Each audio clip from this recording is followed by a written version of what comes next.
आदमी सोच रहा था कि सैम कॉन्स्टास कौन से प्लेयर हैं, कैसा खेलेंगे, सिर्फ 19 साल के हैं, क्या वो बुमराह के थ्रेट को झेल पाएंगे।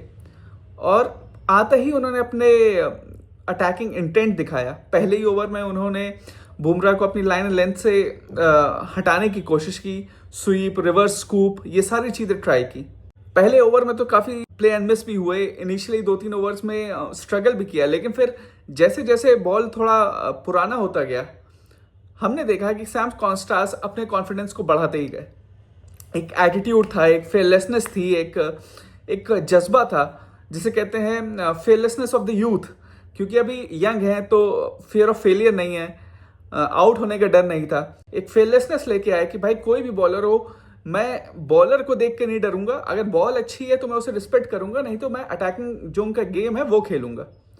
उसी में हमने देखा है कि काफ़ी उन्होंने बुमराह को अटैक किया, जो अभी तक हमने देखा गया है कि कोई भी और प्लेयर ने नहीं किया था।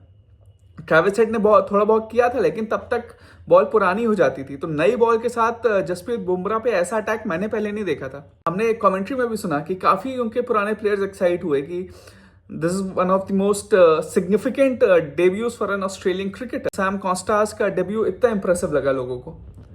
इसमें मैं एक चीज़ ज़रूर कहूँगा कि आज की पिच जो थी वो काफ़ी फ्लैट थी। It wasn't like a typical Australian pitch कि जिसमें पेस, बाउंस, स्पाइस हो। वैसे भी एमसीजी में हमने देखा है कि वो पर्थ या गाबा जैसी तो पिच नहीं होती है, थोड़ी तो बैटिंग फ्रेंडली होती ही है। और वही इस बार भी देखा। कंफर्ट मिला होगा, एक ईज मिली होगी कि पिच उतनी फास्ट भी नहीं थी, उतना लेटरल मूवमेंट भी नहीं था। फिर भी ऐसी अटैकिंग इनिंग खेलना किसी ने भी नहीं सोचा था कि कोई 19 साल का लड़का सीरीज में आएगा और ऐसा इंडिया की टीम के अटैक करेगा, वो भी प्रीमियम बॉलर को। जसप्रीत बुमराह पे ऐसा अटैक होगा। लेकिन सैम कॉन्स्टास की बात माननी पड़ेगी आपको। You have to give him credit कि उन्होंने ये रिस्क लिया और इट पेड ऑफ टुडे। पर एक चीज़ मैं ज़रूर बोलूँगा कि one swallow doesn't make a summer. ऐसा नहीं है कि भाई आपने एक इनिंग खेल दी तो आप सुपरस्टार हो जाएंगे। मुझे याद है कि शुभमन गिल ने गाबा में 91 खेली थी, 91 रन्स की इनिंग्स खेली थी, और उसके बाद सब बोलने लगे थे कि Shubman Gill is the next big thing in Indian cricket. पर आज आपने देखा कि वो टीम से ही ड्रॉप हो गए। तो ये सब चीज़ें चलती रहती हैं। ऐसा यंगस्टर हो सकता है आज लोगों को लग रहा हो कि सैम कॉन्स्टास जाके सुपरस्टार बनेंगे, और हो सकता है बन भी जाएं, लेकिन this was just one inning और on a very flat track. ऐसा ट्रैक नहीं था जो बहुत मूवमेंट दे रहा हो या बहुत लिटरल बॉल स्विंग हो रही हो, सीम हो रही हो, ऐसा नहीं था। तो उस हिसाब से देखा जाए एक ही इनिंग है। अभी मैं देखना चाहूँगा कि बाकी जो 3 इनिंग्स है, सेकेंड इनिंग इस मैच की और 2 इनिंग्स जो सिडनी में होना है, उसमें वो कैसा खेलते हैं। सिडनी भी रिलेटिवली 2 आसान पिच रहती है बैटिंग के लिए, क्योंकि कुछ टेक्निकल डेफिशिएंसी, जिसने भी क्रिकेट देखा है या थोड़ा बहुत जानता है, उसने वो पकड़ लिया होगा कि वो काफ़ी बॉल पे हार्ड आते हैं और फुटवर्क इतना ज़्यादा नहीं है। ना फुली कमिट करते हैं फ्रंट फुट पे, ना जनरली कोशिश करते हैं बैक फुट पे रहने का। स्कूप, रिवर्स स्कूप, ये सब मारना ज़्यादा प्रेफर करते हैं। तो जहाँ पे थोड़ा लेटरल मूवमेंट होगा और थोड़ा जब बॉलर्स उन्हें स्टडी कर लेंगे, उनको क्या लाइन और लेंथ ये पकड़ लेंगे, मेरे ख्याल से जैसे हमने देखा कि जडेजा के अगेंस्ट वो आउट हुए क्योंकि फ्रंट फुट पूरा आगे नहीं गया और बैट पैड के आगे नहीं आया और एलबीडब्ल्यू हो गए। तो एक ये डेफिशिएंसी है उनके पास, क्योंकि पैर ज़्यादा चलते नहीं है। तो इन स्विंगर जो है, जैसे हमने देखा पृथ्वी शॉ स्ट्रगल करते हुए, वो भी बहुत इंडिया की तरफ से एक अच्छे स्ट्रोक मेकर स्टार्ट में उभरे थे। लेकिन क्योंकि जब आपके पैर नहीं चलते हैं, स्पेशली जब आप बॉल की लाइन कवर नहीं करते हैं, तो एक इन स्विंगर पे आप आउट होने के बहुत ज़्यादा चांसेस रहते हैं। तो वो मेरे ख्याल से आपको देखना होगा कि सैम कॉन्स्टास उस पर जैसे जैसे थोड़ी मूवमेंट वाली पिच आएगी तो वहाँ पे स्ट्रगल करेंगे। दूसरी बड़ी न्यूज़ जो आज सुबह से ट्विटर पे माहौल बना हुआ था कि शुभमन गिल को गलत ड्रॉप किया। अब इस पे सबका अलग अलग व्यू हो सकता है, लेकिन मेरे हिसाब से भाई शुभमन गिल अभी 24-25 साल के हैं। अगर आप अभी उन्हें ड्रॉप नहीं करेंगे तो कब करेंगे। मतलब अभी तक उन्होंने ऐसी कोई आउटस्टैंडिंग इनिंग नहीं खेली है या अकेले कोई सीरीज नहीं जितवाई है। कोई ऐसा मेमोरेबल इनिंग्स मेरे जहन में नहीं आती है जो टेस्ट मैच में उन्होंने कोई बहुत अच्छी इनिंग्स खेली हो। और इतनी इनिंग्स के बाद भी वो अपनी जगह अगर सीमेंट नहीं कर पाए हैं, तो शायद यही एक मौका है कि आप उन्हें थोड़ा बाहर कर सकते हैं, क्योंकि ऑस्ट्रेलिया एक टफ टूर होता भी है।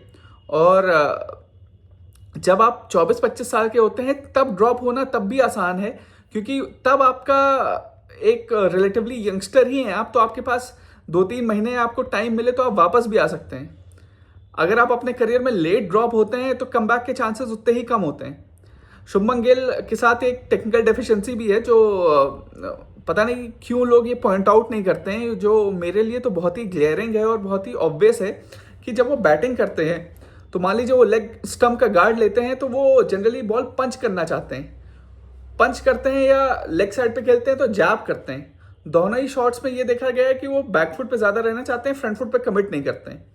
फ्रंट फुट पे भी जब वो आते हैं पंच के लिए तो मान लीजिए वो लेग स्टंप पे गार्ड लिया उनने, उनका पैर जो लेफ्ट पैर है वो जब आगे जाता भी है तो लेग स्टंप की तरफ ही आगे जाता है। मान लीजिए बॉल ऑफ स्टंप पे है तो वो ऑफ स्टंप की तरफ नहीं जाता, मतलब वो besides the line of the ball खेलना चाहते हैं, बिहाइंड द लाइन नहीं आते, मतलब बॉल की लाइन के पीछे नहीं आते हैं, उसके साइड में रहना चाहते हैं ताकि वो पंच कर सकें।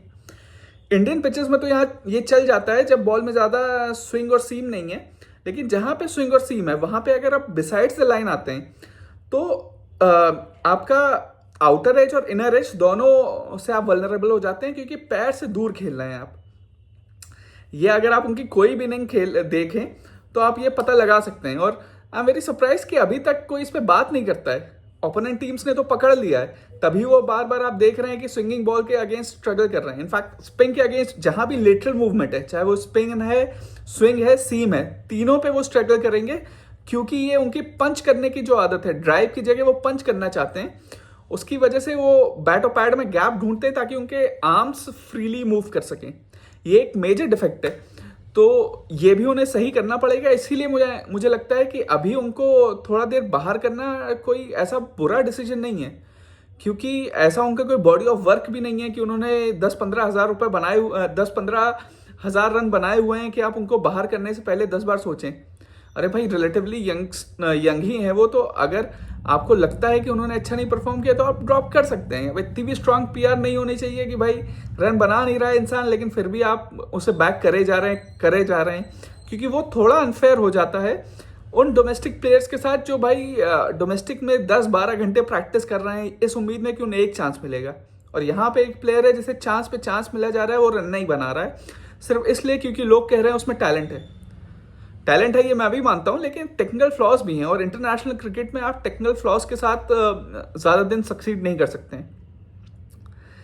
दूसरी बात, उनका ड्रॉप होना क्यों जस्टिफाइड था, क्योंकि ये जो फाइट थी ये 6 नंबर पोजीशन के लिए फाइट थी कि नीतीश रेड्डी और शुभमन गिल में कौन 6 नंबर पोजीशन पे अच्छा खेलेगा। तो जो 6 नंबर पोजीशन की डिमांड होती है वो भी अगर आप देखें तो ऐसा बैट्समैन चाहिए जो आते ही अटैक कर सके, काउंटर अटैक कर सके, क्योंकि क्या होता है जब आप 6 नंबर पे आते हैं तो ज़्यादातर चांसेस है कि आपको टेल एंडर्स के साथ खेलना पड़ेगा और आपको you have to be attacking from the ball 1, जिसमें मेरे ख्याल से नीतीश रेड्डी ज़्यादा सूटेड हैं, क्योंकि शुभमन गिल को थोड़ा टाइम चाहिए सेट होने में, क्योंकि वो ओपनिंग बैट्समैन रहे हैं, नंबर 3 या 4 मैक्सिमम खेला है उन्होंने, तो इतना नीचे खेलने का उनको एक्सपीरियंस भी नहीं है। और नीतीश रेड्डी ने अभी तक जितना खेला है ही has been one of the most impressive batsman for us, तो उन्हें हटाना थोड़ा अनफेयर भी होता। तो इसलिए मुझे लगता है नीतीश रेड्डी को खिलाना पूरी तरह से जस्टिफाइड है। अच्छा, एक पॉइंट और लोग कह रहे हैं कि शुभमन गिल को हटाना ही था, शुभमन गिल को हटाना ही था तो उससे पहले रोहित शर्मा और विराट कोहली को हटाना चाहिए था, क्योंकि उनकी परफॉर्मेंस तो और ख़राब रही है। तो भाई आप लोग ये मुझे बताइए कि आप लोग कहते हैं कि ऑस्ट्रेलिया में ऐसा होता है, इंग्लैंड में ऐसा होता है, तो भैया ऑस्ट्रेलिया में अभी आपने देखा नेथन मैक्सवेनी, उनको हटाया गया, उस्मान ख्वाजा को नहीं हटाया गया, जबकि नेथन मैक्सवेनी उस्मान ख्वाजा से तो अच्छे ही दिख रहे थे और उस्मान ख्वाजा तो 38 साल के हो गए। एक्चुअली क्रिकेट एक ऐसा स्पोर्ट है जिसमें एक्सपीरियंस बहुत ज़्यादा काउंट करता है। किसी की 2-3 सीरीज खराब हुई तो आप उसे तुरंत नहीं बाहर कर सकते, स्पेशली ऐसे प्लेयरों को जिनने 10-10 हज़ार रन बनाए हुए हैं। फिर तो पास्ट परफॉर्मेंस की कोई वैल्यू ही नहीं है, फिर तो आप series to series team select करिए कि किसी ने एक सीरीज में रन बनाया तो वो खेलेगा, जिसने नहीं बनाया वो बाहर। तो ऐसे तो आप चॉप एंड चेंज ही करते जाओगे। कोई पुराना प्लेयर को जिसने अपनी टीम के लिए इतना सर्व किया हुआ है उसको तो फिर कोई क्रेडिट इन द बैंक तो मिलना चाहिए ना, किसी भी स्पोर्ट में, मैं क्रिकेट नहीं कह रहा हूँ, किसी भी स्पोर्ट में जिसमें वो प्लेयर्स जो बहुत साल से खेल रहे हैं उनको एक लॉन्गर रोप मिलता ही है, इसमें कुछ गलत बात नहीं है। इसका रीज़न एक ये भी है कि विराट कोहली और रोहित शर्मा दोनों 37-38 साल के हैं। अब अगर वो ड्रॉप होंगे शुभमन गिल की जगह, तो अब वो वापस नहीं आएंगे। अब उनके लिए फिर वो सिर्फ रिटायरमेंट ही है। तो उन्हें ड्रॉप करना मतलब उन्हें परमानेंटली हटाना, ये नहीं कि आप फिर उन्हें वापस ले आओगे। फिर तो आप ये समझ के जा रहे हो कि अब ये वापस आएंगे ही नहीं, ये तो हमारी टीम से बाहर ही हैं। जबकि शुभमन गिल जैसे प्लेयर को अभी हटाना एक तरह से वेकअप कॉल आप दे रहे हो कि आप भैया अच्छे होके आइए, आपकी परफॉर्मेंस उस लेवल की नहीं थी कि आप इंडिस्पेंसिबल हो सके, तो अभी आप बाहर जाइए। तो इसमें कोई बुराई भी नहीं है यार, अभी आप नहीं बाहर करोगे तो उन्हें इतना सेंस ऑफ एंटाइटलमेंट क्यों दे रहे हो कि भैया आप तो बाहर ही नहीं हो सकते। तो ये मेरे ख्याल से इसमें कोई बुराई नहीं थी। और जैसे मैंने कहा, रोहित शर्मा, विराट कोहली इतने रन बनाए हैं, अभी उन्हें ड्रॉप करते तो मतलब आप सीधे सीधे उनसे कह रहे थे कि आप भी रिटायरमेंट ले लो जैसे अश्विन ने लिया है। और मेरे ख्याल से इस सीरीज में अगर ये लोग रन नहीं बनाते हैं तो अपने आप ही आप देखेंगे कि इनका सीधे रिटायरमेंट की बात होगी, ड्रॉपिंग की बात नहीं होगी। तो इसलिए ये बोलना कि शुभमन गिल की जगह रोहित शर्मा और विराट कोहली को ड्रॉप होना चाहिए था, वो कहीं से भी सेंस नहीं बनाता, क्योंकि रोहित शर्मा आपके कैप्टन भी हैं। मतलब it would have been unprecedented कि कोई कैप्टन बीच में अपनी जगह छोड़ के किसी और को खिलाने लगा। क्योंकि मुझे लगता है विराट कोहली और रोहित शर्मा भी जानते हैं कि ये उनका लास्ट टूर होने वाला है ऑस्ट्रेलिया का, इसके बाद वो दोबारा नहीं आएंगे। जबकि शुभमन गिल अभी 2-3 और ऑस्ट्रेलिया के टूर खेल सकते हैं। तो मेरे ख्याल से ये जस्टिफाइड था, क्योंकि रेड्डी 6 नंबर की पोजीशन पे अच्छे थे। आप वॉशिंगटन सुंदर को खिलाना चाहते थे जो स्पिनिंग ऑप्शन आपको मिले। तो ये सब देखते हुए it was a pretty justified call. क्योंकि मैंने जैसा आपसे कहा कि एक टेक्निकल फ्लॉ भी है शुभमन गिल की बैटिंग में जो उन्हें दूर करना पड़ेगा। अब उनका पीआर इतना स्ट्रांग है कि लोग उसे देख नहीं सकते या what ever, but it was totally justified. अच्छा, और जो आज की डे में हाईलाइट रही वो थी कि मैं भाई जसप्रीत बुमराह का फ़ैन हूँ। सैम कॉन्स्टास ने शुरुआत में उन पर अटैक किया, but just shows the greatness of the man कि यार you can't keep him down. 1-2 session खराब इधर उधर हो सकते हैं, 1-2 स्पेल खराब हो सकते हैं, लेकिन जब आप इतने बड़े प्लेयर होते हैं तो आप कोई ना कोई तरीका निकाल ही लेते हैं। और आज फिर उन्होंने दिखाया कि क्यों वो चैंपियन बॉलर हैं। मतलब मुझे याद नहीं आ रहा कि लास्ट वो कौन सा मैच था जब जसप्रीत बुमराह ने अच्छी बॉलिंग ना की हो। हर बार जब मैं उन्हें देखता हूं तो कभी कभी 2-3 ओवर का स्पेल हो सकता है जब वो स्ट्रगल करें, लेकिन ओवरऑल वो वापस आ ही जाते हैं। और आज भी वही किया उन्होंने, जो उन्होंने ट्रेविस हेड को बॉल डाली, मतलब perfect top off stump, round the wicket से आए थे।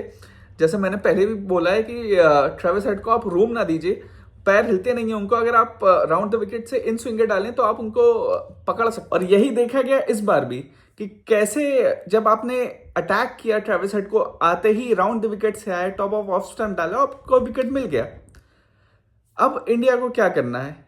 सबसे पहले तो उन्हें होप करना वो होगा कि जो लास्ट के 4 विकेट बचे हैं ये 50 रन के अंदर कर दें, ताकि 350 से उसके बाद इन्हें इंश्योर करना होगा कि इनकी बैटिंग चले, क्योंकि ये अभी तक की जितनी पिचें आई हैं सबसे अच्छी बैटिंग पिच है। तो इस पे कम से कम कोशिश करें 450-500 रन बनाएं, एक लीड लें 100 रन की, और फिर ऑस्ट्रेलिया पे प्रेशर डालें, क्योंकि ये बहुत ही अचीवेबल है। क्योंकि ये एमसीजी की पिच ऐसी है जहां पे आप एक बार सेट हो जाएं तो आप अपने रन्स खुल के बना सकते हैं।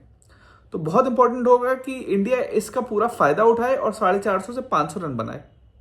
अच्छा, एक इंसिडेंट और हुआ जिसपे बहुत बहुत बात हुई आज, एकदम ऐसा लगा कि सब बहुत एक्टिव हो गए उस पर। वो था विराट कोहली का सैम कॉन्स्टास के साथ जो शोल्डर बार्ज हुआ। देखिए, आप ये सब देखना तो नहीं चाहते हैं, लेकिन ऐसा कोई बहुत बड़ा इशू भी नहीं था।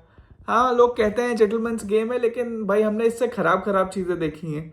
स्लेजिंग होती है, लोग क्रिस केन्स के साथ हुई थी जब उनकी बहन के बारे में क्या क्या बोल दिया गया था, लोगों की बीवियों के बारे में, माओ के बारे में बोला जाता है। तो ये शोल्डर बार्ज भी मेरे ख्याल से विराट कोहली जब पीछे देखेंगे तो शायद मानेंगे कि थोड़ी बहुत गलती थी, लेकिन ऐसा कोई पाप भी नहीं है। ये सब आप देख के थोड़ा एक्साइटमेंट ही आता है। भले ही कुछ लोग इसे अलग कहें, गलत कहें, और गलत है भी, लेकिन ऐसा कुछ नहीं है कि जिसकी वजह से कोई बैन होता। 20% मैच फी उन्हें लग गई है, थोड़ी बहुत और, मेरे ख्याल से 80% तक मैच फीस फाइन लगा सकते थे आप, लेकिन बैन करने का कोई मतलब नहीं था। और मेरे ख्याल से अब हमें इस सबसे ऊपर उठ के मैच पे ध्यान देना चाहिए, जो which is again turning out to be a cracker of a test match. कल देखते हैं कैसा रहता है, बट आई प्रिडिक्ट कि कल रोहित शर्मा, विराट कोहली, इन दोनों में से कोई एक तो कम से कम 100 बनाएगा ही, क्योंकि ये ऐसी पिच है कि अगर ये लोग इस पे रन नहीं बनाए तो फिर रिटायरमेंट के क्वेश्चंस बहुत ज्यादा पूछे जाएंगे, पूरे इंडिया इनसे सवाल करेगा। तो चलिए देखते हैं कल क्या हो।